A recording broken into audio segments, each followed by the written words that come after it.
Il m'est arrivé dans l'hiver 43-44, alors que nous attendions un avion anglais qui devait nous emmener à Londres avec Lucie et le petit garçon. Nous étions cachés chez des résistants du Jura. Et tous les 4 ou 5 jours, il fallait déménager, on ne pouvait pas rester au même endroit. Un jour, nous avons été ainsi recueillis par un gendarme qui avait une petite maison pas très loin de Lons-Saunier. Et ils nous ont accueillis avec la plus grande générosité, ils nous ont laissé leur chambre. Nous avons passé la soirée à parler à ce gendarme. Et il a fait à un moment une réflexion qui m'a beaucoup frappé. Il nous a dit j'ai passé 30 ans de ma vie à faire respecter la loi, à surveiller tous les écarts par rapport au règlement. Et maintenant j'appuie des fugitifs qui désobéissent à la loi.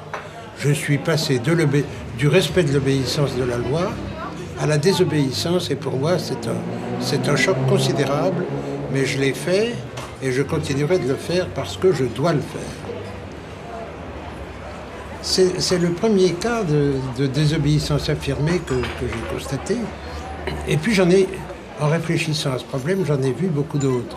Après avoir passé quelques mois, quelques années dans la résistance, je me suis retrouvé à Londres, où j'ai vu, autour du général de Gaulle et des forces françaises libres, un tas de gens qui avaient choisi de résister à l'extérieur de la France.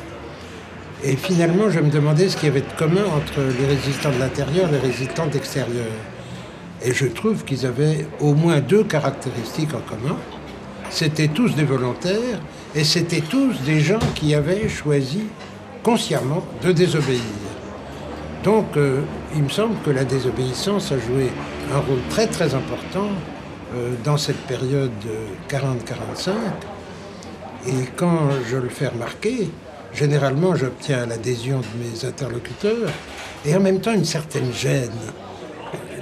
Parler de la désobéissance n'est pas facile.